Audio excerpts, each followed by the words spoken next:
Listen to me, all of you, for a moment. Now, we've had, well, a bad couple of days. We was always sweet on one another. I'm sure. Yeah. We'll take you to him. But, John, I want you to know this. He loved you. He loved you, and Jack, he did. He wasn't perfect, but he did. I have had many favorite games, and many of my favorite games happen to be single-player, story-driven experiences. Games where you get to know its characters and experience their personal stories and narratives as you play through the game. These are the games that pull me in and make me feel something, and I've played a lot of them. When you sink so much time into living in these other worlds and getting to know its characters, they become a part of you. And that's probably why the gaming industry has exploded into what it's become. I played Red Dead Redemption 2 from start to finish when it first released in 2018, and I just completed the game once again on the Series X, and it did something to me.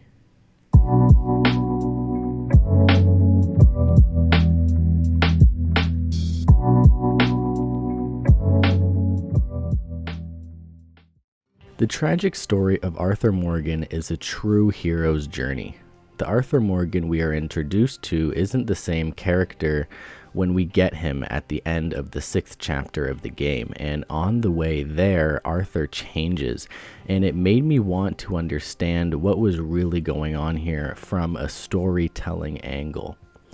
The hero's journey is a very popular template of storytelling, and it's only within the last 2 centuries that it was analyzed and broken down in the late 1800s. These observations and patterns within the plots of the hero's journey were noticed and are still studied today. Most of these stories originated from several different cultures and mythology, but it would be next to impossible to trace back its true origin. And I'm not here to give you a history lesson on all that stuff, but the hero's journey is used to present a character's qualities and challenges, and the hero often comes to a crossroad that is followed by a revelation and eventually atonement or positive change in the protagonist's character.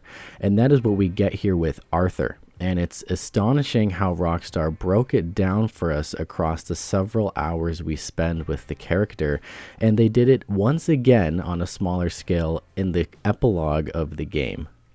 And I'll talk about that later, but I'm here to focus on the quintessential story of Arthur Morgan. We are introduced to Arthur in the very beginning of the game, and we learn that he is the senior gunman within Dutch's gang. Through the missions and dialogue, we also learn that Arthur was brought into the gang at a young age by Dutch and Hosea.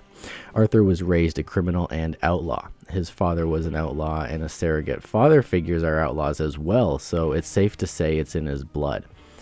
Something I love about Arthur's character is that he knows he is a bad man, and he knows that he is a murderer and a thief, and the player also knows this too. Several times during the course of the game, you will catch Arthur reconciling to his fellow gang members who on the surface are better people than Arthur, and they may deserve a better life than him, so Arthur says.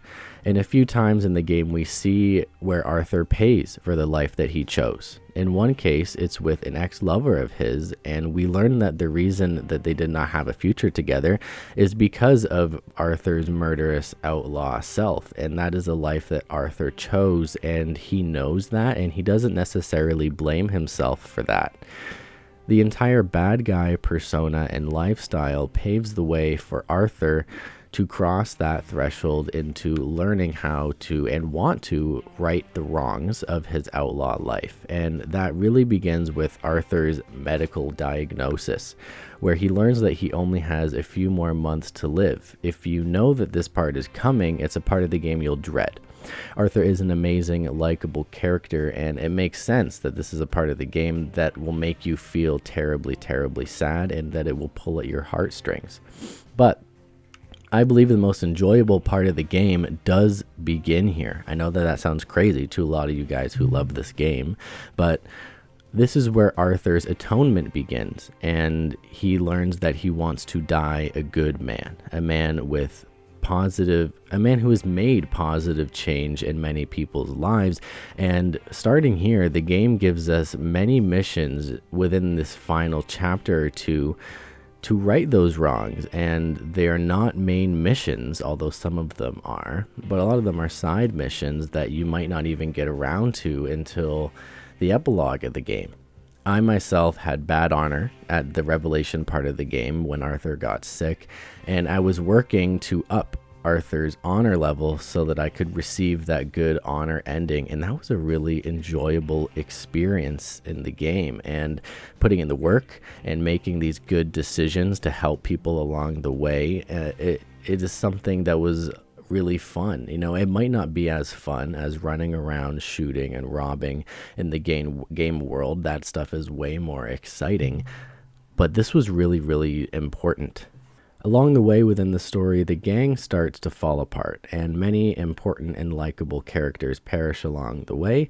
Gang members begin to lose faith in their leader, Dutch, and you can see that the tension starts to build within the gang, and this is done incredibly well.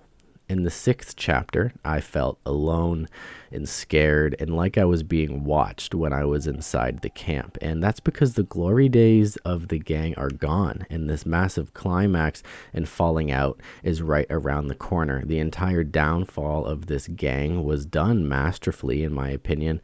At the time of this, Arthur is doing all he can to make sure the gang members who deserve a safe outcome get that. We spend time with John and Arthur where he reassures him that he's doing all he can to make sure that John and his family escape when things go down. Make sure that they escape the law and all the danger that they're in so that they can live this life that they deserve. That is where the atonement of Arthur Morgan is at its best, and it's incredible watching this unfold, especially if you've played the first title, Red Dead Redemption 1. A common occurrence within many heroes' tales is the loss of a mentor, and I believe we get that here too.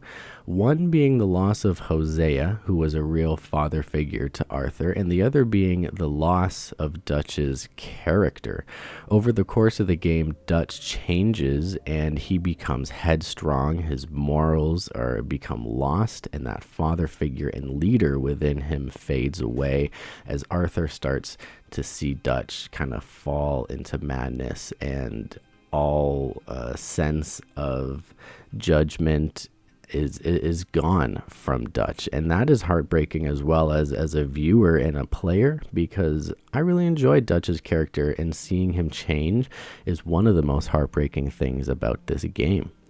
At this time in the game where things are going south, Arthur is helping the chief of the Wapiti indigenous tribe, and he's making amends with Mrs. Downs as well, a widow to the man that Arthur beat to death, and teaching another widow how to live on her own. And of course, I was trying to make atonement for Arthur, so I helped her, and that really added to my experience, and it added to Arthur's character, and it really made me think about how malleable this game can be. If you want to go out as a villain or a bad guy, or if you want to go out as a valued member of society and someone who helped out people in need. These are all quests that really make a big difference, and there could be many more that I might not have even gotten around to in the final chapters, but in the first half of the game I get the vibe that Arthur, he doesn't really concern himself or get involved with lots of things going around him, and that's an aspect of his character that changes when he arrives at these crossroads in chapter 5 and 6, and that's really important for his character too. A common occurrence at the end of the hero's journey is the aspect of storytelling where they return home after their adventure. The entire concept is that the hero returns a changed person, and in this case, we don't get that.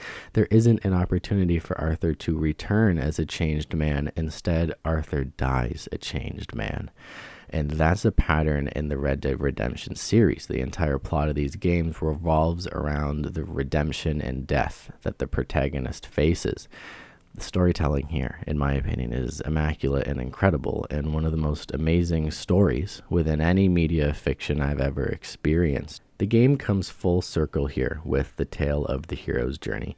It checks all the boxes, and coming to this realization made me appreciate how much work goes into the writing and crafting of this fictional world and the story that you progress through. Experiencing this game on the Series X, all cozy under a blanket with some headphones on, it really left an impact on me. Feeling attached to these characters with them and experiencing what they're going through, that is what really winds me into a game. And yeah, I feel attached to these characters. That's when you can tell that a game's storytelling, characters, and world building is on point. And I believe that the narrative we get here, the story of Arthur Morgan, is a masterclass. The story doesn't just end with Arthur's death. Chapter 6 flies by, and it's all action and high tension the entire time, and the epilogue follows. And it's a nice change from the fast pace of Chapter 6, but we get to take control of John as he is trying to build a new life for his family. We take a break from the robbing and killing and do some ranch work and make an honest day pay. This stuff is fun. The little rancher story that your characters, the people your characters meet on this journey are also compelling, and we get some familiar faces that show up.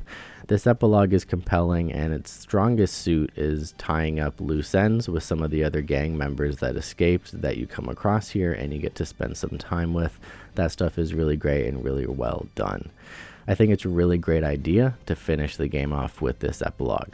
The game wouldn't feel right without it. It leads pretty much seamlessly into the first game. Yeah, seamlessly, I'll say it, by showing us the life that John and Abigail have when we meet them in Red Dead Redemption. We get to see the lead up to that, and we have missions here that is simply where you just witness the bonding between the two of these characters along with their son Jack, and it's really nice to see. The change in character for John is really important. He begins to realize what's important in life, and that's a big change for his character. He was never really a great father figure for his son Jack, and he wants to make that change here. They do acknowledge that they might not deserve this life in this beautiful place that they have, and it's a sad moment, and it pains John to talk about these old days because it was traumatizing for him, and you see that it changed him. In conclusion, Red Dead Redemption 2 is one of the best narratives I've played in gaming, and I wouldn't say that the game is perfect, but the storytelling definitely is. It leaves no loose ends. It's satisfying. It's an epic tale of outlaws living in a world that has spit them out, and I could talk about it for hours. I just wanted to share with you my thoughts on the story of Arthur and what makes it so special. If you have not experienced this game, please do so. Seeing these things firsthand is incredible. Even when you know how it ends, it never fails to impress me. So I thank you guys for watching today. I hope you enjoyed it, and if you can do so, support the channel by dropping a like, comment, or hitting the notification bell so you know when there is a new video posted here. If you're new around here, consider joining the Respawn family, and I'll see you next time, guys. Thanks again, and happy gaming.